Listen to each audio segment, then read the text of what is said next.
Good morning students, myself Devanshi. I am faculty of Regional College of Pharmacy. आज हम नया topic पढ़ेंगे। क्या था? Application biotechnology in pharmaceutical science. ठीक है, तो हमारे टॉपिक का नाम है, लास्ट क्लास में पढ़ा था कॉन्ट्रीब्यूशंस। ठीक है, आज हम पढ़ेंगे एप्लीकेशंस।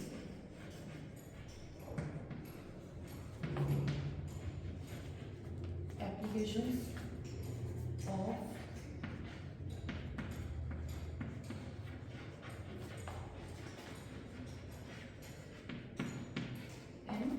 Pharmaceutical science.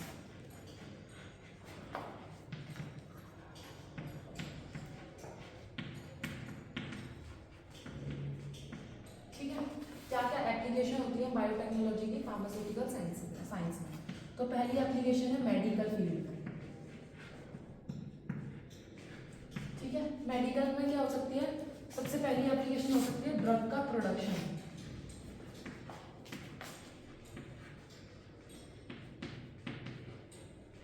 जब हम किसी ड्रग का प्रोडक्शन कर रहे होते हैं, उस टाइम पे जब ट्रायल्स चल रहे हैं, एरर्स चल रहे हैं, उस टाइम पे हमें कुछ और डिजीजेस के बारे में और ड्रग्स के बारे में पता चलता है जो हम नई डिजीज को ट्रीट करने के लिए यूज़ कर सकते हैं, जो कि हम किस में करते हैं?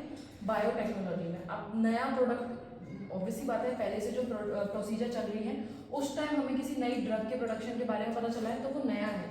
न्यू मतलब बायोटेक्नोलॉजी में कि हमने कोई लिविंग सेल यूज़ करके, कोई टेक्नोलॉजी यूज़ करके एक नया प्रोडक्ट बना दिया, तो वो किस में आएगा? ड्रग प्रोडक्शन में। Second, pharmacogenomics.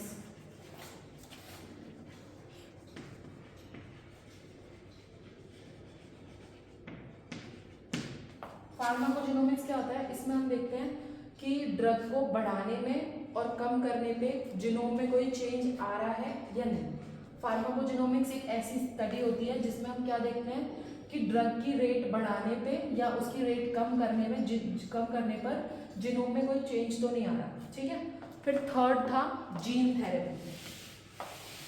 ये सब मेडिकल के अंदर है।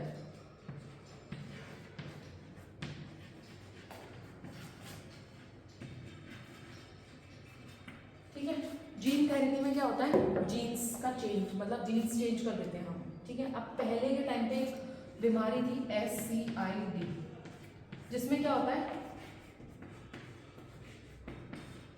ADA नहीं होता।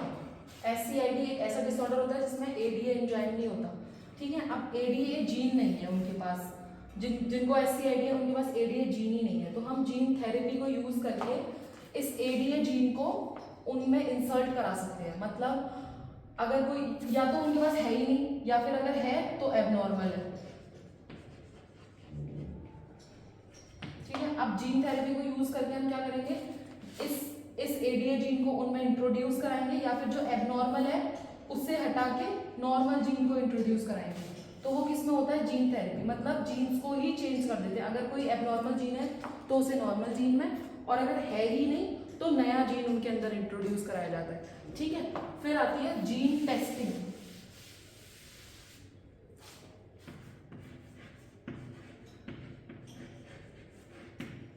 ये काइंड ऐसा टाइप है।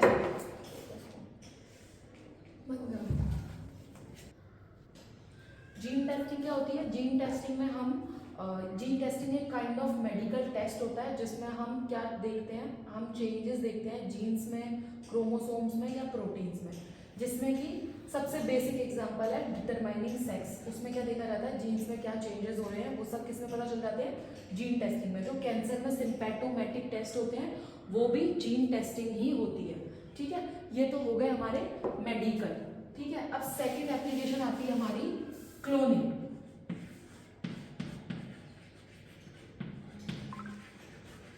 ठीक है, क्लोनिंग क्या होता है?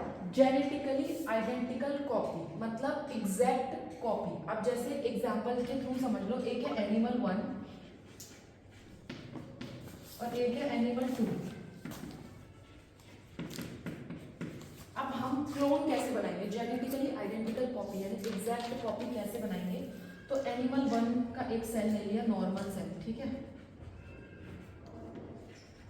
और इसका ले लिया रिप्रोडक्टिव सेल।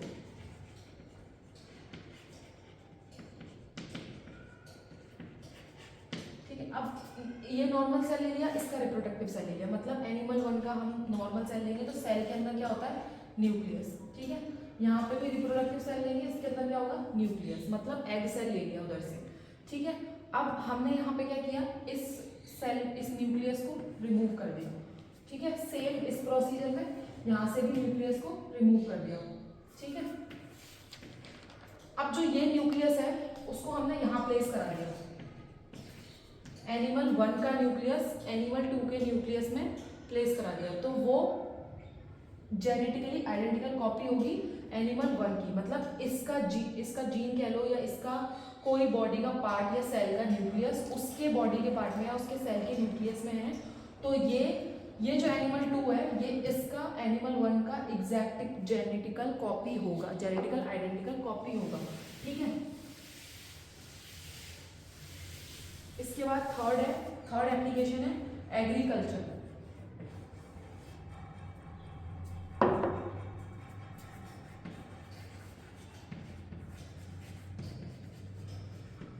ठीक है, एग्रीकल्चर में क्या क्या आ सकता है, क्रॉप यील्ड, ठीक है। क्रॉप यील्ड में क्या होता है, जीन्स को चेंज करना, मतलब हम एक प्लांट के जीन को हटा के दूसरे प्लांट का जीन लगाना, जैसे ट्रांसजेनिक एनिमल्स और ट्रांसजेनिक प्लांट्स में बताया था कि उसमें हम क्या कर रहे थे, जीन को इंट्रोड्यूस करा रहे थे।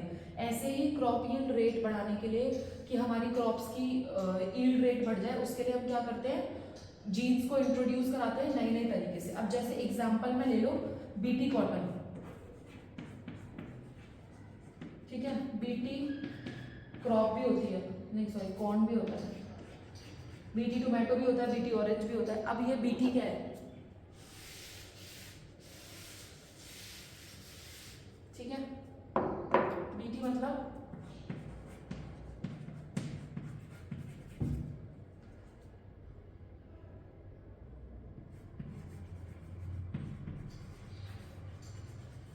थ्रिनजेनेसिस, बैसिलस थ्रिनजेनेसिस यानी कि बीटी, ठीक है। अब ये बीटी कॉटन और नॉर्मल कॉटन में क्या डिफरेंस है, एक तो होता है नॉर्मल कॉटन का प्लांट, एक होता है बीटी कॉटन का प्लांट। ये जो नॉर्मल कॉटन का प्लांट है ये कम प्रोडक्शन करता है और ये ज्यादा कॉटन की प्रोडक्शन करता है, ऐसा क्यों, जो बीटी है वो एक काइंड ऑफ बैक्टीरिया है, ठीक है, जिसमें क्या होता है, क्राइजीन होता है, जिसके पास क्राइजीन होता है। अब इससे क्या होता है, बीटी कॉटन से या बीटी से क्या होता है, बैसिलस थ्रिनजेनेसिस से क्या होता है, ये जो क्राइजीन है ये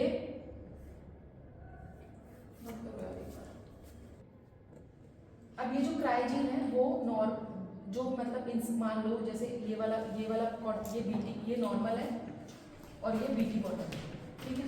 अब जो ये बीटी कॉटन है और नॉर्मल कॉटन में क्या डिफरेंस है, ये बीटी वाला जिसके पास क्राइजीन होता है यानी कि क्रिस्टल्स होते हैं, क्राई क्रिस्टल्स, ठीक है, जिनको हम क्राई क्रिस्टल्स भी कहते हैं। अब इसमें क्या डिफरेंस है, ये जो होता है नॉर्मल कॉटन, जब कोई नॉर्मल कॉटन के प्लांट को कोई इंसेक्ट खाएगा तो वो उसको कुछ नहीं होगा, बट जब बीटी कॉटन के प्लांट के लीफ को कोई इंसेक्ट खाएगा तो उससे वो मर जाएगा, क्यों, क्योंकि ये जो क्राइजीन होता है ये इंसेक्ट की गॉल ब्लैडर पे जाके अटैक करता है, ठीक है, उसमें पोर्स फॉर्म कर देता है, जिसकी वजह से क्या होता है, इंसेक्ट मर जाता है। इसीलिए हम बीटी कॉटन, जब ऑब्वियसली बात है नॉर्मल कॉटन है, जब नॉर्मल कॉटन की प्लांट को खाने से कुछ नहीं हो रहा तो वो प्रोडक्शन कम कर रहा है, बट हमने बीटी कॉटन मतलब एक काइंड ऑफ ट्रांसजेनिक प्लांट बना लिया या ट्रांसजेनिक कुछ नया ऐड कर दिया उसमें, जिससे क्या हो रहा है कि उसको ना तो प्लांट ना तो इंसेक्ट्स खा पा रहे हैं ना कुछ हो रहा है, और उसका कॉटन का प्रोडक्शन भी ज़्यादा हो रहा है। तो ये डिफरेंस होता है नॉर्मल कॉटन और बीटी कॉटन, यानी कि नॉर्मल प्लांट में और ट्रांसजेनिक प्लांट में। ये था एग्जांपल, ठीक है। एग्रीकल्चर में क्या करते हैं, सिर्फ हम क्रॉप रेट बढ़ाने के लिए या क्रॉप यील्ड को बढ़ाने के लिए जो भी सारे प्रोसेस होंगे वो सब किसमें आएंगे, एग्रीकल्चर में, ठीक है। अब नेक्स्ट लेक्चर में पढ़ेंगे एंजाइम इमोबिलाइजेशन।